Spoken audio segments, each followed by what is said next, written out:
Hello everyone, this is me Ahsan Alam once again. Well, today I have, brought in front of you a very beautiful lecture on some very interesting topics that we're going to talk about today. Let's first talk about the topics. So, what I'm going to talk about today in this video lecture, the number one thing is alphabet. Number two is letter. Number third is word, phrase, sentence, clause, paragraph, essay, lesson, book, library, and bookmark. It means that uh, starting from an alphabet, how one can reach till writing a book. So this is a combo. This entire lecture is a combo of a lot of things. It means you're going to learn a lot of new things, and you're going to know a lot of new things about English language. So you can also say that this video is basically about the basics of English language. So before I begin, I request all of you to please subscribe to my YouTube channel, which is Oxcam Virtual Academy. You can very easily find this on YouTube, okay, for my upcoming videos and all that. So let's begin. So the first question is, what is an alphabet? And as you can see that alphabet is something which, which is the starter of English language.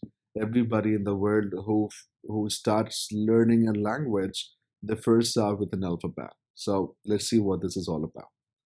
So in a very simple word, I would say that alphabet is a set of letters or symbols in a fixed order used to represent the basic set of speech sounds of a language, especially the set of letters from A to Z. Why I'm calling this symbol, there is a basic reason, and the reason is symbols means identification. Symbols means logo. Symbol means identity. So these are the symbols of English language, A to Z. And I'm gonna give you one more reason that why this is called symbol, because it represents a language. Means just by looking at A, B, C, D, you simply tell that this is English language. And when you look at Urdu alphabets or any other language's alphabet, you simply give it a name. You just simply tell the name of a language. So alphabet is basically it represents a language, or it tells which language is this. And alphabet is always in sequence. When we call it alphabet, means you must write from A to Z. Okay, and it represents the identification of a language. Okay, and you just look at this over here, this picture at the right top. If you can see that these symbols represents Urdu language. And when I talk about this particular example gives you an idea of English language. So I hope you understand what is an alphabet. Now, the second thing which comes in English is a letter. What is a letter? Okay, a lot of people are confused a lot of times because a lot of people mix up between an alphabet and a letter. They do not know, or they normally cannot differentiate between a letter and alphabet. So that's why it becomes a trouble, and it becomes a problem for a lot of them, a lot of them. So let me tell you what this is all about. So the first thing is, a letter is a character. Now, why I'm calling it a character? Because character means role, a job, a task, or a performer. You can say that. Uh, just example of character is, if you watch a movie, in movie there are three main characters. One is called hero, the other one is called heroine, the third one is villain. So in a movie we see three different characters, and those characters have different jobs to perform, different roles to do, and different things to deal with in a movie, in a drama. So consider this language as a movie, and in this movie there are 26 characters, and every character has a different things to deal with. So again, in English language, we have got are all around 26 characters, okay, and these 26 characters have got different things to deal with, okay. So let me give you altogether in English there are 26 letters, and out of 26 letters, 5 letters are vowels. A lot of people call it a vowel. Never say vowel. It's not a vowel. It's a vowel. So 5 letters are vowels. Examples are A, E, I, O, U. So these are 5 letters. And 2 letters are semi-vowels. For example, W and Y. And 19 letters are consonants. So these are basically letters. Now the second question is, what is a word? Now, the first thing we talked about alphabet, then letter, and now we're coming towards the word. Now, it's like a stair. So the first step is to learn a word, alphabet. The second step is to learn a letter. Third step is to learn a word in English. Now, what is a word? A word is a group of letters which has a meaning or meanings. Means a word can have multiple meanings. One word can give you many meanings. That's why I'm calling it meanings. Second, now, for example, CUT, cut, is a word because it has a meaning, to cut something. But if I say UCT, it's again a combination of letters, but it's not giving a meaning. That's why it's not a word. LIBRARY, library, is a word because it has a meaning. But if you could read this, oh, I'm sorry, I also cannot read that. It's not a word because it does not give the meaning. It's a group of letters, but not giving meaning. Okay, now this is one more word, which is a very big one. Again, it has got a lot of letters in it. If you could read that, it is a word because it has a meaning. Now, for example, let me read the word first for you. The word is floxinosinahilipilification, or another sound is floxinosinahilipilification. It's a word. It's one of the longest words of English, and it means useless. So, a group of letters which gives meaning is a word. Even if it doesn't give you the meaning, it's not a word at all. Please note, every English word has a vowel in it, excluding a few exceptions. An example, play, you can see A is the vowel over there. B-U-I, buy, U is over there. G or go, in go you can see O. So A, U, O, there are vowels. So without vowels, an English word is not formed. There are a few exceptions as well. For example, sky, B-Y, buy. S-H-Y, shy. But over here you can see that vowel is not there, but semi-vowel is there.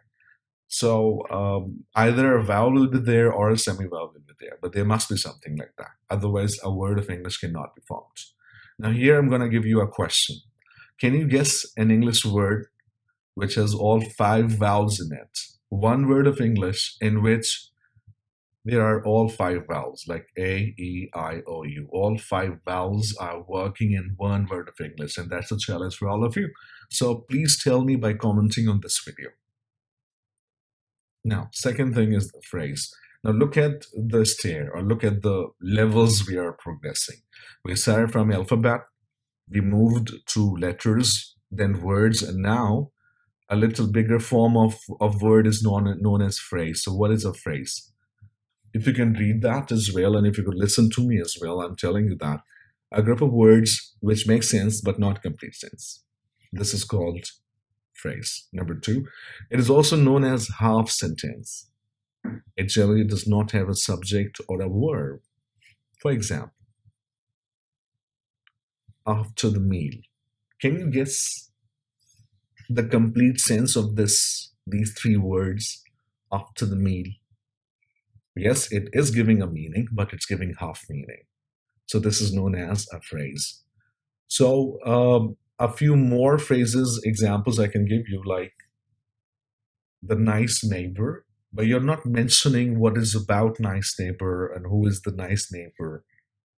Third one is in the east, on a wall, to my door, of great beauty, once in a blue moon, running water. So these are some examples of phrases. Phrases means half sentences, or a group of words which give half meaning, not the complete sense. It gives you half sense.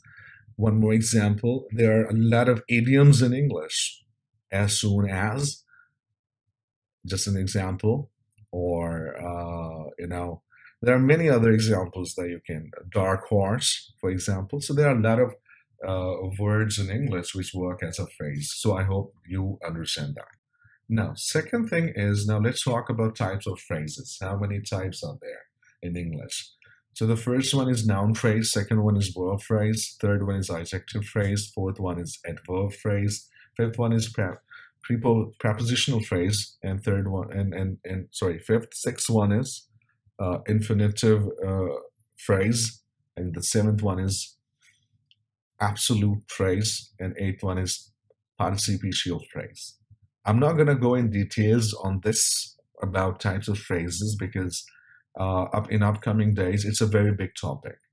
It's a very big topic altogether, and in any other video I'll completely make one video talking about phrases because it's a very deep down topic to understand. Okay, now let me give you some examples of that. If you could look at this phrase, the term phrase refers to a group of words that does not include a subject and verb. Now over here you can pause the video and you can read all the details about noun phrase, verb phrase, adjectival phrase, adverbial phrase or adverb phrase, prepositional phrase, infinitive phrase, absolute phrase, and participle phrases.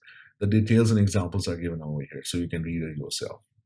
I hope this will make a lot of things clear to you. Now, here comes the king, the very important thing in English, a sentence. Now, what happens is a lot of times we do not understand or we do not know the meaning of sentences, true meaning of sentences, and we do not follow its basic essentials or its basic property to be fulfilled. Now let's begin with the definition of a sentence. What is a sentence? So in a very simple word, or in a nutshell, I can tell you that a group of words which makes complete sense is called sentence. Now repeating about the phrases and phrases I talked about, a group of words which makes sense but not complete sense is called phrase. But a group of words which makes complete sense means it has a subject in it, it has a verb in it, and it has an object as well. So that becomes a sentence. For example, she is a doctor. So this is really, so here you can see that this word is giving you a full sense. She is a doctor, so it has a particular meaning. Doctor, she is, she, me, we, like, going, want. So do you think it's a sentence? No, it's not a sentence. It's not even a phrase because it's not giving sense or complete sense. It's not giving half sense. So it's not a sentence.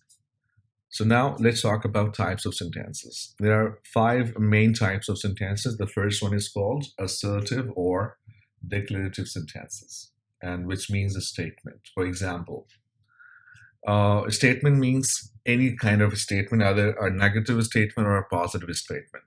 So assertive means statement, and there are 2 types of statements. Number 1 is positive and number 2 is negative. For example, I am a teacher. It's a positive statement. I'm not a teacher. It's a negative statement. So there are 2 types of assertive sentences. And other names that are available in market is affirmative and negative sentences. So affirmative and negative both are part of assertive sentences. Next type is known as imperative sentences. And imperative sentences means a sentence which gives order, request, suggestion, and advice. For example, open the door, please open the door. These are a few examples of imperative sentences. Now, third type of sentence is called question or interrogative sentences. There are 2 basic types of questions. One is called confirmative, and the second one is known as informative. Now, what is a confirmative question? A confirmative question is a kind of question in which you ask for confirmation. For example, are you Muslim? Are you angel? Are you a doctor? And in this one, the listener or the person you are asking to, he can only say yes or no. He has no other options to tell you. So confirmative means to confirm about something. An informative type of question collects the information. For example, what is your name? Where do you live? What is your job? So a question which collects information is known as informative question, and a question which confirm something is known as confirmative question. Now, the fourth type is known as exclamatory sentence, which means strong feelings. When you show strong feelings, you go for writing or making sentences in exclamatory. Now, the fifth type is optative sentence. For example, okay, optative sentence means you, in this type of sentences, you normally go for praying. For example, may you live long, may you get a lot of success. So a sentence that starts with may and giving somebody prayers. So they are known as optative sentences. Now, here is the picture of these four types of sentences examples that you can read. Here you can pause the video and just look at all the examples yourself. So I hope a lot of things will be clear. I am not giving you the example of optative sentence because it's not very common. So, but you understand that hopefully. The second thing is very important. Now, this is a new thing. Now, first we talked about sentence. Next, we talked about types of sentences. And now I'm talking about structure of sentences. Every sentence has a structure that, we need to understand. So there are mainly four sentence structures in English. The first one is known as simple sentence, which has a simple sentence, and which has one independent clause. For example, one sentence which has a subject, one verb, and one object, or a sentence which has a subject and predicate. Predicate means combination of verb and object. So a sentence which has a subject, verb, and object, this is known as simple sentence. Only one subject, only one verb, and only one object. This is known as simple sentence, and this is also known as independent clause. Means it works alone.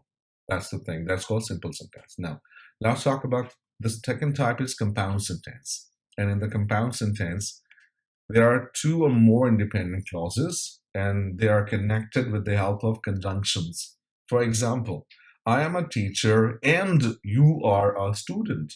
Now over here in this is one sentence, and you can see that in this one sentence there are two subjects, there are two verbs, and there are two objects.